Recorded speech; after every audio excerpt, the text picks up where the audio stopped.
Le Petit Prince d'Antoine de Saint-Exupéry.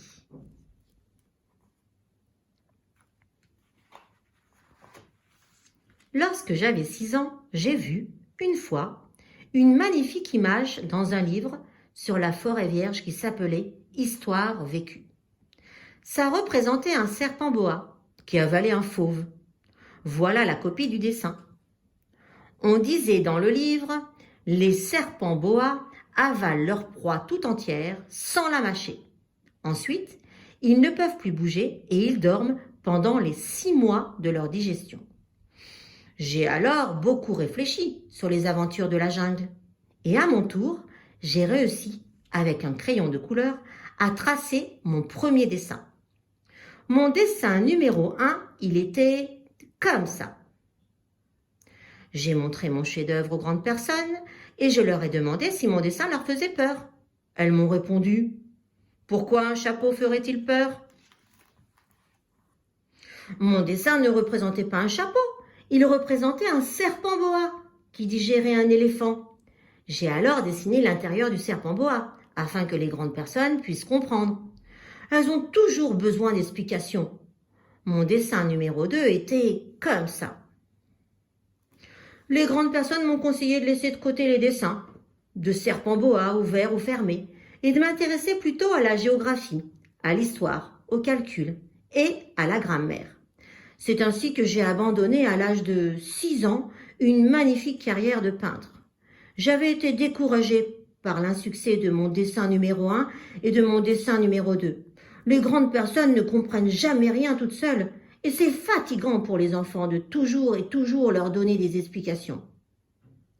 J'ai donc dû choisir un autre métier et j'ai appris à piloter des avions. J'ai volé un peu partout dans le monde. Et la géographie, c'est exact, m'a beaucoup servi. Je savais reconnaître du premier coup d'œil la Chine de l'Arizona. C'est très utile si l'on s'était égaré pendant la nuit.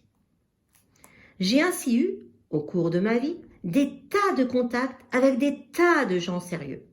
J'ai beaucoup vécu chez les grandes personnes. Je les ai vus de très près. Ça n'a pas trop amélioré mon opinion. Quand j'en rencontrais une qui me paraissait un peu lucide, je faisais l'expérience sur elle, de mon dessin numéro 1, que j'ai toujours conservé. Je voulais savoir si elle était vraiment compréhensive. Mais toujours elle me répondait « c'est un chapeau ». Alors je ne lui parlais ni des serpents boa, ni de forêt vierge, ni d'étoiles. Je me mettais à sa portée. Je lui parlais de bridge, de golf, de politique et de cravate. Et la grande personne était bien contente de connaître un homme aussi raisonnable. J'ai ainsi vécu seule, sans personne avec qui parler véritablement, jusqu'à une panne dans le désert du Sahara, il y a 6 ans. Quelque chose s'était cassé dans mon moteur, et comme je n'avais avec moi ni mécanicien ni passager, je me préparais à essayer de réussir tout seul une réparation difficile. C'était pour moi une question de vie ou de mort. J'avais à peine de l'eau à boire pour 8 jours.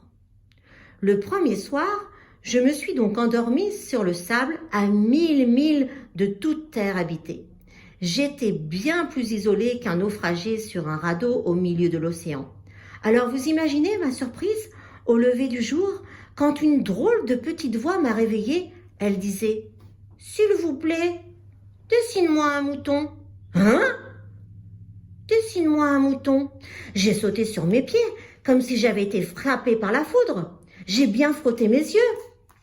J'ai bien regardé et j'ai vu un petit bonhomme tout à fait extraordinaire qui me considérait gravement.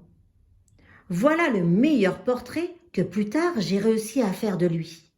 Mais mon dessin, bien sûr, est beaucoup moins ravissant que le modèle. Ce n'est pas ma faute. J'avais été découragée dans ma carrière de peintre par les grandes personnes à l'âge de 6 ans et je n'avais rien appris à dessiner, sauf les boas fermés et les boas ouverts. Je regardais donc cette apparition avec des yeux tout ronds d'étonnement. N'oubliez pas que je me trouvais à 1000 milles de toute région habitée. Or, mon petit bonhomme ne me semblait ni égaré, ni mort de fatigue, ni mort de faim, ni mort de soif, ni mort de peur. Il n'avait en rien l'apparence d'un enfant perdu au milieu du désert, à 1000 milles de toute région habitée. Quand je réussis enfin à parler, je lui dis « Mais qu'est-ce que tu fais là ?» Et il me répéta alors tout doucement, comme une chose très sérieuse « S'il vous plaît, dessine-moi un mouton. » Quand le mystère est trop impressionnant, on n'ose pas désobéir. Aussi absurde que cela me sembla, à 1000 milles de tous les endroits habités et en danger de mort, je sortis de ma poche une feuille de papier et un stylographe. Mais je me rappelais alors que j'avais surtout étudié la géographie, l'histoire, le calcul et la grammaire, et je dis au petit bonhomme, avec un peu de mauvaise humeur, que je ne savais pas dessiner. Il me répondit « Ça ne fait rien, dessine-moi un mouton. » Comme je n'avais jamais dessiné un mouton, je refis pour lui l'un des 2 dessins dont j'étais capable, celui du boa fermé, et je fus stupéfait d'entendre le petit bonhomme me répondre « Non, je ne veux pas d'un éléphant dans un boa c'est trop dangereux, et un éléphant c'est trop encombrant, chez moi c'est tout petit, j'ai besoin d'un mouton, dessine-moi un mouton. » Alors j'ai dessiné. Il regarda attentivement, puis « Non, celui-là est déjà très malade, fais-en un autre. » Je dessinai.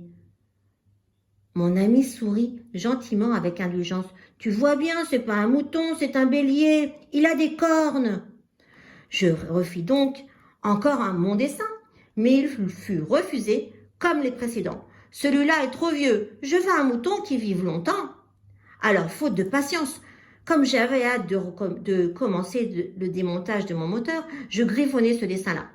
Et je lançai. « Ça, c'est la caisse, le mouton que tu veux est dedans. » Mais je fus bien surpris de voir s'illuminer le visage de mon jeune juge. Oh, c'est tout à fait comme ça que je le voulais. Crois-tu qu'il faille beaucoup d'herbe à ce mouton? Pourquoi? Parce que chez moi, c'est tout petit. Ça suffira sûrement, je t'ai donné un tout petit mouton. Il pencha la tête vers le dessin. Pas si petit que ça. Tiens, il s'est endormi. Et c'est ainsi que je fis la connaissance du petit prince. À suivre.